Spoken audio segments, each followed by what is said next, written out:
तो स्टूडेंट्स आज हम लोग क्या करने वाले हैं लैब में? वॉल्यूमेट्रिक एनालिसिस में हम लोग क्या करेंगे? ठीक है, M/20 फेरस अमोनियम सल्फेट। देखो ये है M/20 फेरस अमोनियम सल्फेट का सोल्यूशन जो लास्ट डे हम लोगों ने बनाया था W = mmV/1000 के फॉर्मूले से। क्लियर है? अब इसमें हमें जो रिक्वायर्ड होगा वो होगा डाइल्यूट H2SO4 सोल्यूशन जिसकी मोलैरिटी 1 मोल पर लीटर होगी, और हमें जरूरत पड़ेगा KMnO4 सोल्यूशन का। आपको याद होगा कि KMnO4 सोल्यूशन यहां पर इंडिकेटर का फंक्शन करेगा।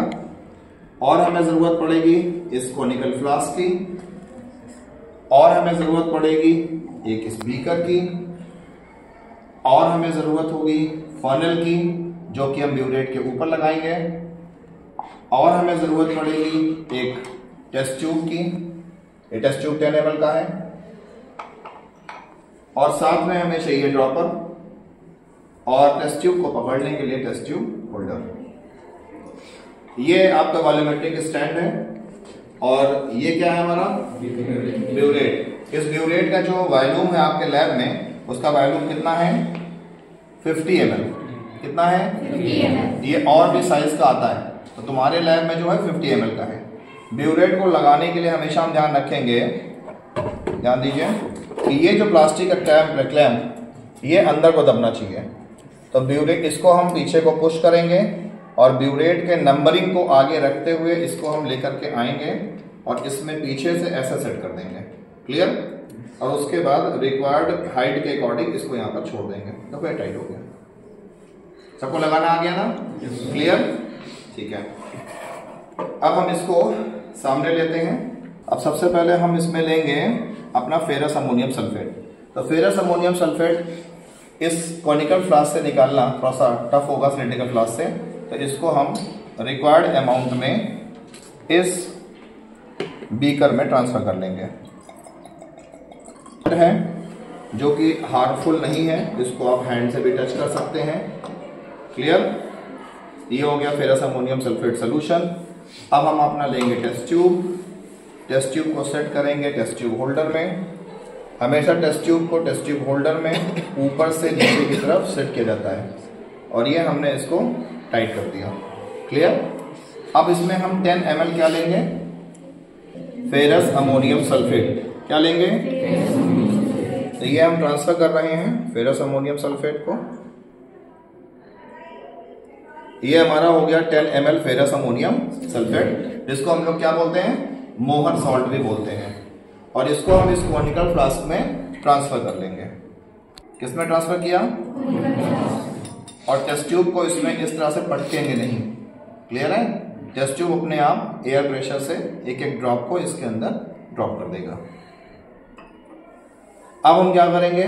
अब हम लेंगे अपना डाइल्यूट 1 मोलर कंसंट्रेशन का H2SO4 सोल्यूशन, और 10 ml हम इस सोल्यूशन को भी इसमें ट्रांसफर करेंगे। इसके लिए हम लोग ड्रॉपर का इस्तेमाल करेंगे। बाय हैंड इसका ट्रांसफर नहीं करेंगे क्योंकि ये एसिड है।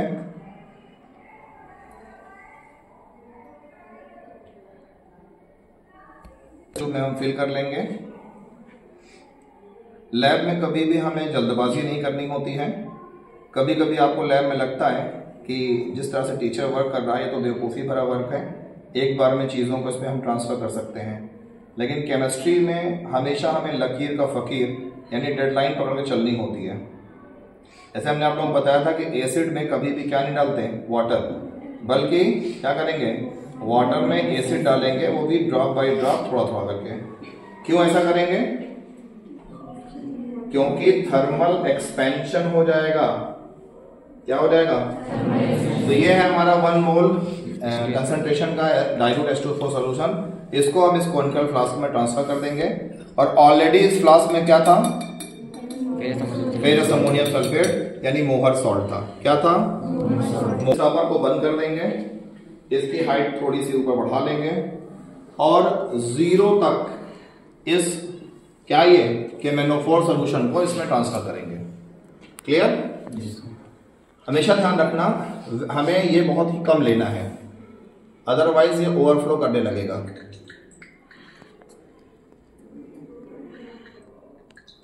ऊपर जो 0 का साइन है वहां तक हम इसको फिल कर लेंगे। बस आप जो है प्रॉपरली देखते रहेंगे बस। अब देखिए इसमें हमने ज्यादा KMnO4 ट्रांसफर कर दिया है। क्लियर है? ऐसा हमने इसलिए किया क्योंकि अभी इतना प्लेस बाकी है, तो इतने से हम ट्रांसफर करेंगे KMnO4 को और ड्रॉप बाय ड्रॉप इसको 0 पर ला करके रोकेंगे। क्लियर है? कभी भी डायरेक्ट नहीं ओपन किया जाता है, ऐसा ओपन करिए कि ड्रॉप बाय ड्रॉप ट्रांसफर होता रहे। देखिए वाटर के मॉलिक्यूल निकले थे, अब ऊपर से ये पॉइंट डाउन हो रहा है और 0 पे जैसे ही पहुंचेगा इसको हम रोक देंगे। आप देखना चाहें 0 की रीडिंग को यहाँ पर देख सकते हैं। ठीक, हर बार 0 करने की जरूरत नहीं है। जिनको लैब में एक्सपेरिमेंट का अनुभव नहीं है वो हर बार 0 करते हैं, अदरवाइज वो रीडिंग को नोट रखते हैं। क्लियर है? अब इस KMnO4 को हम ट्रांसफर कर लेते हैं और हम सावधानी के लिए एक यहाँ पर व्हाइट पेपर रखेंगे जिससे कि KMnO4 यहाँ गिरे ना, ये हिस्सा रेड हो जाएगा तो हमें एक्सपेरिमेंट को समझने में दिक्कत होगी फिलहाल। तो आप लोग ऐसा ही करेंगे। अब ये क्या है, इसमें क्या क्या मिला हुआ है? फेरस अमोनियम सल्फेट और क्या है इसके अंदर? Dilute H2SO4। जो H2SO4 हमने ट्रांसफर किया है इसमें उसकी मोलैरिटी कितनी है? 1 मोल पर लीटर। कितनी मोलैरिटी है? क्लियर? ये डाइल्यूट H2SO4 आप लोगों ने बनाया था ना? ठीक है। अब हम इसको यहां पर लाएंगे। राइट हैंड, ये आपका लेफ्ट हैंड है, लेफ्ट हैंड से हम क्या पकड़ेंगे? कॉनिकल फ्लास्क को, और राइट हैंड से हम ड्रॉप बाय ड्रॉप KMnO4 को ट्रांसफर करेंगे। ड्रॉप इसको है हम शेक करते हैं, कलर गायब हो जाता है। आपने एंड पॉइंट देखा था, जैसे ही ये परमानेंट हमें पिंक कलर दे देगा वही हमारी रीडिंग हो जाएगी। देखिए ड्रॉप बाय ड्रॉप गिर रहा है ना, और कलर डिसअपियर हो जा रहा है। जैसे ही परमानेंट कलर आएगा वही हमारी रीडिंग है। अपनी बारीक निगाहें लगाए रखिएगा। क्लियर है? तरीका आपको समझ में आ रहा है?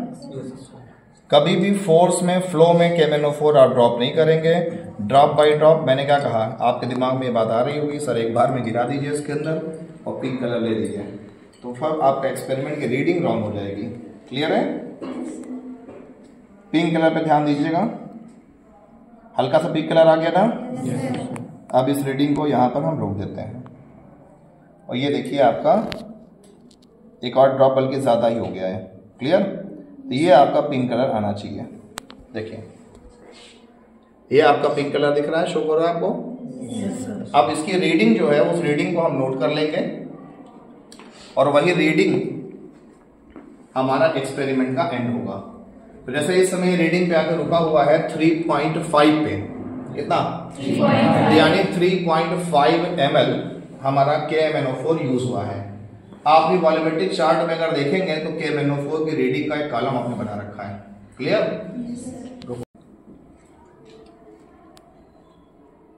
जितने पेशेंस के साथ आप काम करेंगे उतना सही आपकी रीडिंग आएगी।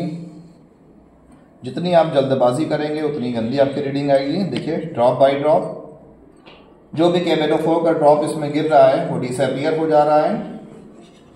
हाँ या ना? अब इसको हम कब तक शेक करते रहेंगे? जब तक ए से लाइट पिंक कलर ना आ जाए। क्या आ जाए?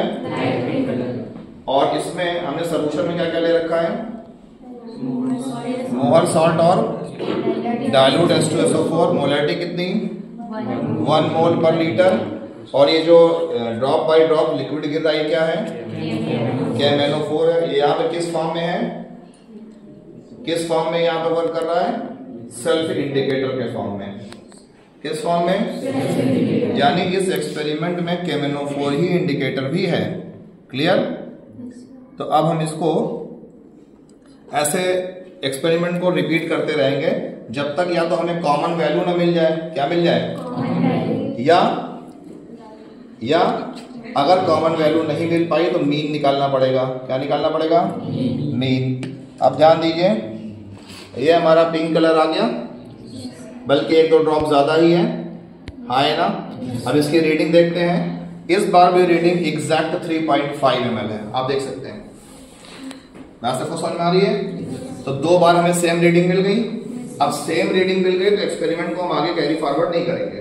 क्लियर? और ना ही हमें मीन निकालना पड़ेगा। हमारी फाइनल वैल्यू क्या हो जाएगी? 3.5। अगर मान लो इस बार वैल्यू आती 4 ml, तो हम इसको फिर से ट्रांसफर करते हैं और एक बार लास्ट टाइम और एक्सपेरिमेंट करते हैं। क्लियर? लास्ट टाइम एक्सपेरिमेंट करने के बाद अगर कोई दो वैल्यूज, जैसे 3 टाइम्स हो गए ना, अगर कोई दो वैल्यूज मर्ज कर जाती, मैच कर जाती, तो हमारी फाइनल रीडिंग होती। नहीं करती तो मीन निकालना पड़ता हमें। क्लियर? तो दैट्स ऑल। इस तरह से हम लोग फेरस अमोनियम सल्फेट का सोल्यूशन बना करके और उसका कंसंट्रेशन और उसकी मोलरिटी को फाइंड आउट करते हैं। क्लियर है? Thank you.